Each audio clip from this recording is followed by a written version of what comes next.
Connaissances et témoignages. Chères auditrices, chers auditeurs, bonjour. Bienvenue dans cette nouvelle émission sur la tradition orthodoxe.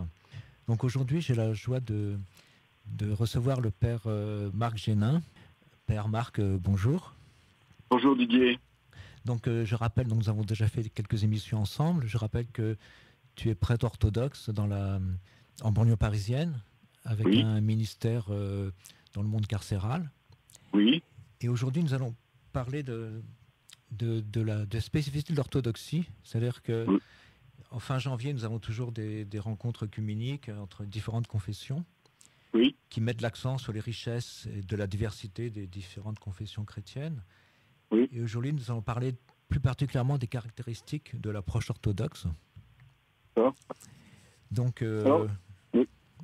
voilà, Je pense que le titre même de ce que nous avons prévu de partager aujourd'hui, spécificité de l'orthodoxie, c'est effectivement peut-être la saison, comme tu le disais en introduction, c'est peut-être une bonne saison pour le faire parce que traditionnellement, le mois de janvier, c'est un mois où nous avons de nombreuses rencontres œcuméniques et c'est l'occasion de rencontres et occasion de mettre l'accent sur quelques spécificités. Alors, je trouve que le mot spécificité, pour moi, est important, parce que je pense que les quelques thèmes qu'on va aborder, ce ne sont pas forcément des exclusivités du monde orthodoxe, mais peut-être des domaines dans lesquels l'accent est plus particulièrement mis.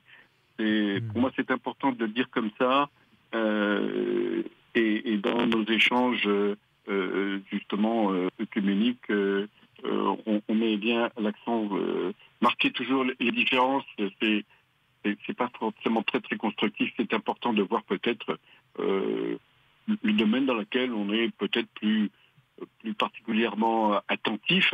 Et c'est plutôt cette façon-là dont je me propose de partager avec toi aujourd'hui. tout à fait, oui. Alors peut-être l'un des premiers points qu'on avait envisagé d'évoquer, c'est celui du rapport au temps. Alors là encore, j'insiste bien, dans l'Église de Rome, cette thématique est aussi présente. Hein. Mais peut-être on met l'accent assez fortement sur le fait que le temps est à la fois linéaire et circulaire. Et je crois que c'est très, très important d'avoir conscience de ça. Quand on parle du royaume de Dieu, est-ce que le royaume de Dieu est après le temps, à la fin des temps? On parle de la fin des temps. Dans notre calendrier liturgique, on l'évoquera peut-être autrement. Dans notre calendrier liturgique, nous sommes dans le triode qui démarre le cycle pascal. Et dimanche prochain, on va voir l'évangile de la fin des temps. Et on a tendance à se dire, c'est pour plus tard. Oui et non. C'est aussi ici et maintenant.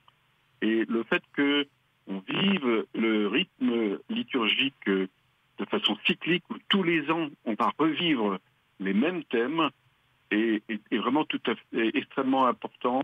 On descend dans un niveau de profondeur plus grand chaque année sur les sujets qui sont toujours les mêmes. On va célébrer toutes les fêtes qui sont autour de l'incarnation dans le temps de Noël, de la théophanie, et puis ensuite on va rentrer dans le cycle pascal qui démarre avec les temps de pré-carême qu'on appelle le triode chez nous, qui s'appelait les gésimes dans l'église de Rome dans le temps, et puis ensuite le carême, et puis les temps après la Pâque, et puis les temps d'après la Pentecôte, et le temps de la Pentecôte et d'après la Pentecôte. Et tout ça, c'est un cycle qui se répète tous les ans, et chaque fois, on atteint un niveau de profondeur plus profond. Et je crois que c'est important de rentrer dans cette séances d'approfondissement. Et puis, on a aussi un cycle linéaire. On avance dans l'âge avec une temporalité qui peut se regarder de façon très très différente. On a le temps de l'univers qui va se compter en milliards d'années, et puis on a le temps de l'humanité qui va se mesurer en 70 ans, 80 ans, et après ce ne sont plus que peine et douleur. Et on voit bien que le temps est quelque chose qui est à multifacette, et que ce temps, qui est une création, c'est justement le mystère de l'incarnation, nous fait expérimenter, nous fait rentrer dans cette intelligence que Dieu lui-même rentre dans le temps, dans l'incarnation. Ça, c'est un thème qui est important que nous partageons dans notre cycle annuel. Et donc c'est pour ça que dans l'évangile de Marc, au chapitre 13, il est dit que le moment de la fin des temps, le temps de la parousie, c'est le temps qui appartient au Père. Et le Christ dit, comme les disciples l'interrogent sur ça sera quand la fin des temps, il dit c'est un temps qui appartient au Père. Et il nous invite à veiller. Et la veille, c'est un thème complètement central dans cette thématique de notre rapport au temps. C'est d'être ici et maintenant dans notre incarnation. Et en même temps, on a un cycle qui se déroule, on est dans le royaume à venir. Les deux sont vrais en même temps. Je crois que c'est important d'être dans cette intelligence. Et pour nous, orthodoxes, on y est vraiment tout à fait attentif. Une autre illustration dans le rapport au temps, c'est quand on a célébré la théophanie, eh bien, la théophanie, le baptême du Christ dans le Jourdain, on a dit, le Jourdain est remonté en arrière. Voilà, le Jourdain remonte en arrière. C'est ce que nous chantons dans la fête de la théophanie. Ça nous situe bien dans cette thématique de la temporalité qui est très qui est à multifacette. Je vais dire ça comme ça. Donc ce mystère, ce rapport au temps, on peut dire qu'on le retrouve aussi dans l'année liturgique. Une autre spécificité que nous voulions aborder aussi de l'orthodoxie. Oui, absolument. L'année liturgique, je l'évoquais un petit peu rapidement tout à l'heure, c'est les divers cycles des fêtes fixes, plutôt autour du mystère de l'incarnation, avec Noël, la théophanie, la Sainte Rencontre, et puis les fêtes dites entre guillemets variables, parce qu'elles sont attachées au cycle lunaire, qui sont attachées à la fête de Pâques, tout ce qui est avant, tout ce qui est après. Et donc ces deux temporalités se cohabitent, donnent quelquefois des électrochocs. Quand par exemple, on commence le cycle de Pâques au moment de la fête de la Sainte Rencontre, avant ou après, on a ces cycles qui sont en télescopage. Donc là aussi, ça nous met dans un rapport au temps qui est de cohabitation de cycles différents. Et c'est important de l'avoir en tête. Alors peut-être, pour rester un petit peu sur cette thématique des spécificités du monde orthodoxe dans l'espace chrétien, comme tu le sais, l'un des éléments importants pour un orthodoxe, c'est la vie liturgique. La vie liturgique est absolument centrale, et c'est autour d'elle que la vie du chrétien orthodoxe s'organise. La vie liturgique, elle est centrée pour des petites paroisses comme celle dont je suis le recteur, c'est essentiellement centré sur la vie liturgique dominicale. Et autour de cette vie liturgique, eh bien, il y a beaucoup de choses qui sont attachées. Il y a la célébration, il y a la vie d'une chorale, et quand il y a une chorale, il faut qu'elle fasse des répétitions. Quand il y a l'espace liturgique est un espace qui est aussi sur lequel une grande attention est portée. C'est les icônes, l'espace est lui-même aménagé pour la liturgie. Donc, la vie de la paroisse est très centrée sur l'organisation de la vie liturgique. Il y a une grande vigilance à ce que tout ce qui va participer à la vie liturgique soit habité par le thème de la beauté. Les ornements des célébrants, le prêtre, l'évêque quand il est là, le prêtre, le diacre, les acolytes portent des ornements qui sont somptueux et ça participe du mouvement.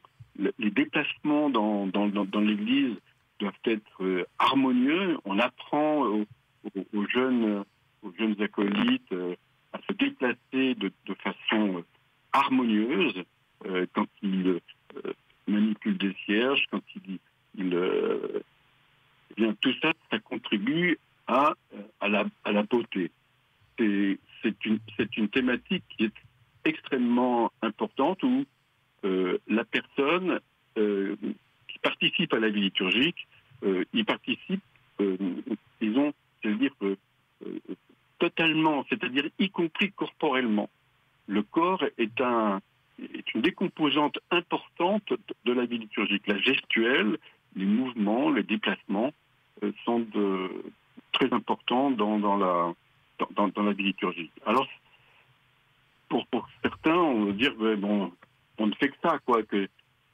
Oui, mais derrière, il y a beaucoup de choses qui méritent d'être préparées. Ça donne lieu, les catéchèses sont centrées sur justement cette thématique autour du mystère qui va être célébré au cours de l'office, mais la contribution des participants est vraiment très importante. Pour la fête de la Sainte Rencontre, par exemple, on va bénir des cierges, mais ça, je crois que c'est quelque chose qui est aussi pratiqué largement dans l'Église de Rome. Donc, ce n'est pas... je dirais que c'est un accent qui est mis là-dessus, mais que nous avons, tous les chrétiens, nous avons. Voilà. Je veux simplement insister sur le fait que pour nous orthodoxes, l'attachement ou l'importance qui est donnée à la beauté liturgique est une dimension très, très importante. J'évoquais la vie de la chorale. C'est quelque chose qui est vraiment un travail infini, très et d'approfondissement sans fin. Comme tu le sais, on ne fait pas rentrer d'instruments de musique dans l'Église, dans l'Église orthodoxe, il n'y a pas d'instruments de musique. La pratique, c'est que on ne veut pas mettre d'intermédiaire entre la voix de l'homme et Dieu lui-même. Donc, ça crée quelque part des contraintes et des apprentissages. Donc, tout ça, c'est beaucoup de travail de préparation. C'est un travail qui alimente toute l'année. Les stages de chant qui participent justement à un stage annuel dans notre paroisse, il y a un stage annuel pour cultiver, développer les qualités des uns et des autres dans le domaine musical. Et donc, cette vie liturgique, je pense que c'est important de dire combien elle culmine dans la fête de Pâques. Voilà. Spécialement dans l'orthodoxie. Alors, là aussi, c'est peut-être un aspect, je veux dire, peut-être un peu important pour nous orthodoxes, je vais dire peut-être un peu spécifique, même si, encore ce qu'on peut dire sur propos de Pâques est aussi valable pour nos frères de l'Église de Rome ou les protestants. Comme je crois te l'avoir déjà dit, moi je suis issu de l'Église de Rome, donc j'ai aussi vécu culturellement une pratique dans l'Église de Rome. Et ce qui m'a frappé quand j'ai rencontré l'orthodoxie, il y a maintenant plus de 40 ans, c'est l'importance qui est attachée à la fête de Pâques. Nous venons de rentrer dans la préparation du cycle pascal, comme tu l'évoquais à l'instant, par le temps qu'on appelle de triode, c'est les quelques dimanches qui précèdent le carême. Le carême qui, pour nous, va démarrer le 1er mars. Et la fête de Pâques est complètement centrale. Je veux dire que quand j'étais dans l'Église de Rome, j'avais plus, disons, j'ai l'impression que l'accent était davantage mis sur les fêtes liées à la Nativité, à Noël, et des fêtes qui sont autour, Noël, l'Épiphanie, la Théophanie, et ce qui n'annule pas l'importance de la fête de Pâques, mais pour les orthodoxes, Pâques est vraiment complètement central et très très important, avec toute la période qui prépare d'abord le temps de carême dans lequel on va rentrer, où la pratique du jeûne est quelque chose qui est largement, qui est mise en avant de façon assez importante, avec on rentre dans le pré-carême avec déjà quelques conseils dans les pratiques alimentaires. Le jeûne, c'est apprendre à être, comme nous le disent les anciens, que la mesure soit ton jeûne. Il ne s'agit pas non plus des exploits, qui mettrait dans le danger de tomber dans l'orgueil d'une pratique liturgique à la mode du pharisien devant le publicain. Mais tout cela, ça va nous préparer à la fête de Pâques, qui est solennisée de façon assez magistrale. C'est la Semaine Sainte. J'ai plus le souvenir, lorsque j'étais dans l'Église de Rome, que le Vendredi Saint était un jour très important. Il y avait le chemin de croix. Oui, tout ceci est vécu aussi dans l'Église orthodoxe, mais les festivités autour de Pâques, pour moi, une ampleur sans précédent quand j'ai découvert l'orthodoxie. C'est vraiment l'explosion dans l'Église, dans les chants qui contribuent à ça, la lumière, l'Église qui est dans le noir, tout à fait au début de l'office, et puis la lumière qui se déploie, et puis le chant de Pâques, le tropeur de Pâques qui est chanté ad libitum, qui est sans arrêt, quoi. Il n'y a pas d'autre message que les personnes se saluent en disant Christ est ressuscité, et on répond en vérité il est ressuscité. C'est la Pâque. C'est la Pâque. Voilà, donc c'est quelque chose qui est très, très physique, très intense. Alors justement, au sujet de Pâques, là, tu avais une petite anecdote à raconter là, au sujet de l'Église qui est mise à disposition. Ah oui, alors à ce propos, justement, dans notre local, le lieu où nous célébrons, pour expliquer un petit peu tout ça, il faut que je fasse un petit détour pour expliquer notre situation concrète dans notre petite chapelle, dans notre petite communauté. Pour nous, orthodoxes, souvent, on a besoin de demander l'hospitalité parce que nos moyens sont limités, et qu'on demande l'hospitalité à nos frères de l'Église de Rome. C'est ce qui se passe. Il se trouve que dans notre petite paroisse, nous sommes sur le territoire du diocèse de Nanterre, dans la région parisienne, et nous avons été accueillis par l'Église de Rome, qui avait une chapelle peu utilisée, et que à l'époque, c'était Monseigneur Gérard Daucourt, qui était l'évêque de Nanterre, et qui était en fait très heureux que cette chapelle, qui était une dépendance d'une grosse paroisse orthodoxe, une grosse paroisse catholique, soit que cette petite chapelle dépendante soit mise à notre disposition. Et donc nous avions, comme tu sais, on on a besoin d'aménager l'espace liturgique dans notre façon de célébrer, comme dans la pratique orthodoxe, le célébrant est tourné vers le sanctuaire, et donc ça implique d'avoir un aménagement de l'espace liturgique que nous préparons au début de chacun de nos offices pour rendre l'espace conforme à l'organisation catholique quand nous partons. Et à ce départ, il y avait dans le fond de la chapelle une belle abside, et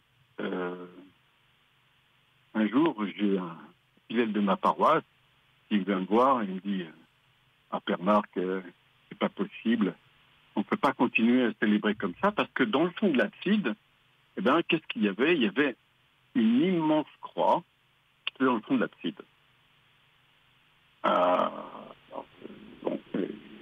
Tourner, célébrer la Pâque en ayant la croix tout à fait au fond, comme étant l'aboutissement final. Et compte tenu de ce que je viens de dire jusqu'à présent, on a toute notre énergie centrée sur la résurrection. Avoir la croix tout à fait en hausse, comme objectif, ça ne collait pas, quoi. Alors moi, j'étais d'accord avec ça. Et on a eu un échange avec nos frères catholiques. Et on a eu un débat qui a été absolument passionnant, parce qu'on s'est vraiment écouté. J'en ai écouté. Moi, je suis mal à l'aise de célébrer en ayant la croix tout à fait dans le fond de l'abside, où on est tous centrés vers notre regard est orienté vers le fond de l'abside dans le sanctuaire. On a été assez d'accord finalement au bout d'un certain temps pour partager le fait que, à l'occasion de travaux qui ont été faits, d'ailleurs c'était assez providentiel, la mairie avait besoin de remettre un peu au propre l'intérieur de la chapelle. Et donc à cette occasion, la croix a été démontée et nous avons installé dans le fond de l'abside une grande icône représentant le Christ Pantocrator, le Christ sur son trône de gloire. Et tout le monde a été d'accord. Tout le monde a été d'accord. Et ça a été vraiment un moment absolument magique de relation avec nos frères catholiques et de rentrer dans la conscience que la croix, elle est sur l'autel. La croix, c'est la mise à mort du Christ. Et l'autel, c'est le lieu où se vit le mystère de la passion complet, de la mort et de la résurrection. Et l'autel, c'est le lieu de la résurrection. C'est l'autel de la résurrection. Et on a en perspective le Christ Pantocrator, le Christ ressuscité, dans le fond de l'abside. Et c'était un moment extrêmement riche et intense de relations entre nos communautés. Et finalement, on a tous été d'accord. Et on a mesuré au travers de cela que la pratique en faisant un petit peu d'histoire disons d'un piétisme du 19e siècle dont disons notre terre a été imprégnée par cette pratique qui était plutôt un peu piétiste. Là aussi, on est dans un mouvement, disons, de renouveau que l'Église de Rome vit et que pour nous, orthodoxes, nous tractons dans ce sens-là. Et c'était un moment vraiment de belle fraternité qu'on a vécu ensemble avec nos frères, les frères que nous offre l'hospitalité. C'était un moment très, très fort, très intense. Alors, Père Marc, donc notre émission touche à sa fin. Ah. Déjà, oui. Le temps passe. Oui. Ben, en tout cas, c'est très beau de finir sur ce moment de fraternité. Oui. Entre nos écoute, merci pour ce partage. Voilà. Et écoute, le temps de Pâques maintenant est en perspective. Nous allons cette année 2025 vivre cette providentielle rencontre de nos dates de Pâques identiques. C'est un événement. Je sais qu'il y a beaucoup de personnes qui travaillent pour que cet événement providentiel qui se passe pour le 1700e anniversaire du Concile de Nicée, eh bien que cette coïncidence providentielle se centre et devienne définitive si Dieu veut. C'est le souhait que nous pouvons faire, effectivement. Et alors, donc, merci, Père Marc. Et puis, je salue aussi... Écoute, bon chemin vers Pâques pour tous. Et merci à toi pour ce moment de partage. Merci. Et puis, je salue toutes nos auditrices, tous nos auditeurs. Et je vous dis à bientôt pour une prochaine émission.